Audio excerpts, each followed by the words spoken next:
જય સિયારામ. વર્ષ 2026નું રાશિ ભવિષ્યફળ એમાં આપણે વાત કરીશું સૌપ્રથમ મેષ રાશિની. મેષ રાશિના જાતક મિત્રોના નામાક્ષર બને છે અલય. મિત્રો, આવનારું આ વર્ષ આપના માટે કેવું રહેશે એની આપણે સવિસ્તાર ચર્ચા કરીશું. સ્વાસ્થ્યના દૃષ્ટિકોણથી કેવું રહેશે, એજ્યુકેશનના દૃષ્ટિકોણથી કેવું રહેશે, આપના પારિવારિક સંબંધો કેવા રહેશે, એ દરેક બાબતે આપણે ચર્ચા કરીશું. સાથે વાત કરીએ તો આ વર્ષે મીન રાશિમાં રહેલો જે શનિ છે એ આપના દ્વાદશ ભાવમાં રહેશે. સાથે જ 25 નવેમ્બર સુધી કુંભ રાશિનું જે ભ્રમણ છે એ એકાદશ ભાવમાં રાહુનું રહેશે. સાથે જ મકર રાશિના દસમ ભાવમાં રાહુ અને કેતુ પણ ગોચર કરશે. આ સમગ્ર ઘટનાક્રમ એ મેષ રાશિનો ક્યાંક ને ક્યાંક બનશે. સાથે જ આપણે વાત કરીએ તો ગુરુની સ્થિતિ પણ પ્રારંભે સારી રહી શકે છે. એકંદરે એવું કહી શકાય કે મેષ રાશિના જાતક મિત્રોનો પ્રારંભિક તબક્કો છે એ શુભ બની શકે છે. કાર્યક્ષેત્ર અને વ્યવસાયની વાત કરીએ તો આપના જે પુરુષાર્થ છે એ આપને ક્યાંક ને ક્યાંક લાભદાયી બનતા હોય એવું જરૂરથી જણાશે. સાથે જ વેપારમાં સફળતાના પ્રાપ્તિ માટેના યોગો પણ આ વર્ષે બની રહ્યા છે, કારણ કે આપ લગાતાર જે મહેનત કરી રહ્યા છો એ મહેનતનું પૂર્ણ ફળ બની શકે છે કે આ વર્ષ દરમિયાન આપને પ્રાપ્ત થાય.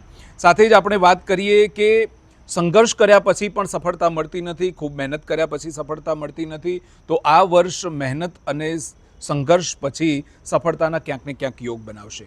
સાથે જ જો આપણે વાત કરીએ તો 2 જૂન પછીથી નોકરી કરવાવાળા વ્યક્તિઓ માટે ક્યાંક શુભ સમાચાર લઈને આવે.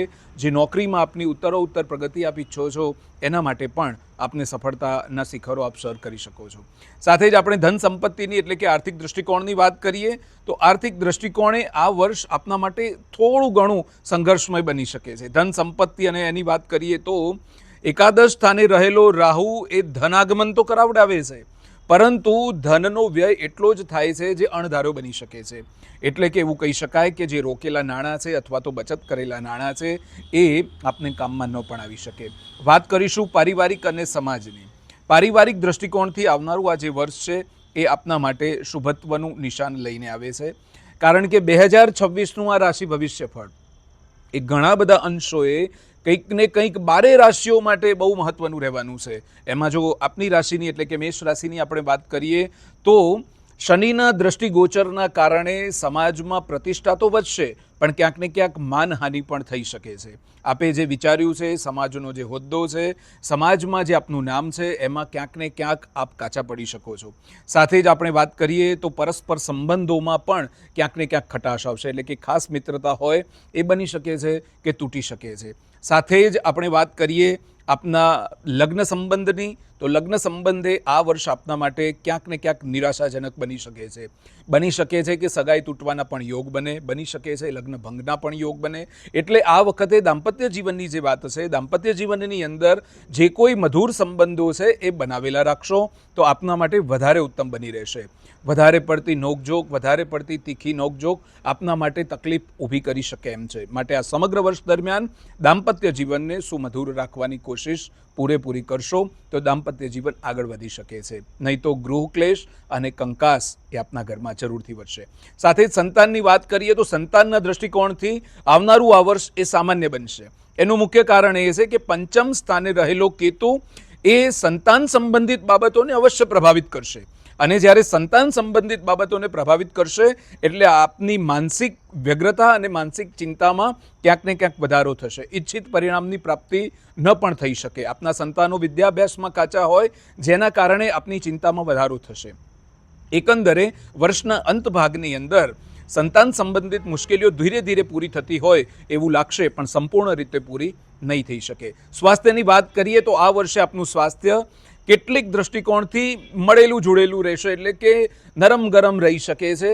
આ વર્ષ દરમિયાન ખૂબ સ્વાસ્થ્ય સંબંધિત બાબતોથી સાચવજો. બની શકે છે અણધારી મુસીબત કોઈ આવી શકે, કોઈ મોટી સર્જરી આવી શકે, અથવા તો જે ન વિચાર્યું હોય એવા રોગો પણ આપને આવી શકે છે. એકંદરે જે દવાઓ ચાલુ છે અથવા તો સર્જરી જે વારંવાર આપ ડિલે કરી રહ્યા છો એને બની શકે કે આ વર્ષ દરમિયાન પૂરી થઈ શકે એવો આગ્રહ તમે રાખજો. નાનામાં નાની બાબતમાં ડૉક્ટરની સલાહ લેવી એ અત્યંત આવશ્યક બની રહેશે. એકંદરે સ્વાસ્થ્ય દૃષ્ટિકોણથી આવનારું આપનું આ જે વર્ષ છે એ થોડું ઘણું નરમ બનશે. સાથે જ કેરિયરની વાત કરવામાં આવે તો કેરિયર સંબંધિત પ્રશ્નોનું નિરાકરણ આ વર્ષે આવશે. કેટલીક જે સંઘર્ષમય પરીક્ષાઓ છે, જેટલી કોમ્પિટિટિવ એક્ઝામો છે, એ બધી જ એક્ઝામો પૂરી કરવા માટે આપ તનતોડ મહેનત કરી રહ્યા છો અને તનતોડ મહેનતનું પરિણામ આ વર્ષ દરમિયાન ચોક્કસથી આવશે. પરંતુ ખાસ કરીને કોઈ પણ શોર્ટકટ ન અપનાવો, કોઈ પણ પ્રકારની ક્યાંય પણ ગેરરીતિ જો આચરશો તો નિશ્ચિત રૂપે ક્યાંક ને ક્યાંક મુસીબત ઊભી થઈ શકે છે. સાથે જ આપણે યાત્રા પ્રવાસની વાત કરીએ તો યાત્રા પ્રવાસમાં પણ આ વર્ષ દરમિયાન આપને સફળતા જરૂરથી પ્રાપ્ત થશે. બની શકે આખું વર્ષ આપ ધાર્મિક યાત્રાઓના યોગ પણ બની રહ્યા છે. ક્યાંક ને ક્યાંક સારી યાત્રાઓ થઈ શકે, મંદિરે જવાનું થાય, મોટા મોટા તીર્થસ્થાનોમાં જવાનું થાય, જેના કારણે આપનું મન જરૂરથી શાંત રહેશે. વાત કરીશું હવે આપના ઉપાયની, કારણ કે મેષ રાશિના જાતક મિત્રોનું આવનારું આ જે વર્ષ છે એ વર્ષ કેટલુંક સંઘર્ષમય બની શકે છે, બની શકે સામાન્ય ન પણ હોઈ શકે. ઘણી બધી નિરાશાઓ સાથે આ વર્ષને પસાર કરવું પડે, પરંતુ ચિંતા કરવી નહીં. દરેકે દરેક બાબતનું સમાધાન એ અવશ્ય હોય છે. આપ જેટલું સમાધાન અને પોતાના કર્મ પર ધ્યાન રાખશો એટલી જ આપને સફળતા અવશ્ય પ્રાપ્ત થશે. મેષ રાશિના જાતક મિત્રોના વિશેષ ઉપાયની જો વાત કરવામાં આવે તો મિત્રો ચિંતા કરવાની કોઈ જરૂર નથી. તાંબાના કળશમાં શુદ્ધ જળને ભરી લેવું, બની શકે તો આગલી રાત્રે જ એ શુદ્ધ જળને ભરી લેવું. સાથે જ એમાં કંકુ પધરાવો, એમાં અક્ષત પધરાવો અને 7 લાલ મરચાના બીજ એ કળશમાં તમે પધરાવો અને સવારે ઉઠી સ્નાન ઇત્યાદિ કર્મ કર્યા પછીથી એ જે કળશમાં જે પાણી ભરેલું છે એ ભગવાન સૂર્યનારાયણને અર્ઘ્ય સ્વરૂપે અર્પણ કરો. રીમ સૂર્યાય નમઃ મંત્રનો જાપ કરતા કરતા ભગવાન સૂર્યનારાયણને જો અર્ઘ્ય અર્પણ કરશો તો આવનારા વર્ષ દરમિયાન આપની તમામ મુસીબતોનો અંત જરૂરથી આવશે અને ભગવાન સૂર્યનારાયણની કૃપા દ્રષ્ટિ એ અવશ્ય બની રહેશે. મેષ રાશિના જાતક મિત્રોનું આવનારું વર્ષ એ ખૂબ સુખાકારી બની રહે, આવનારું વર્ષ એ તમામ મુસીબતોનો અંત લાવવાવાળું બને એવી જ પ્રાર્થના કરતા ભગવાન મહાદેવજીના ચરણોમાં આપણે સૌ પ્રાર્થના કરીએ છીએ. આપ સૌ દર્શક મિત્રોને જય સિયારામ.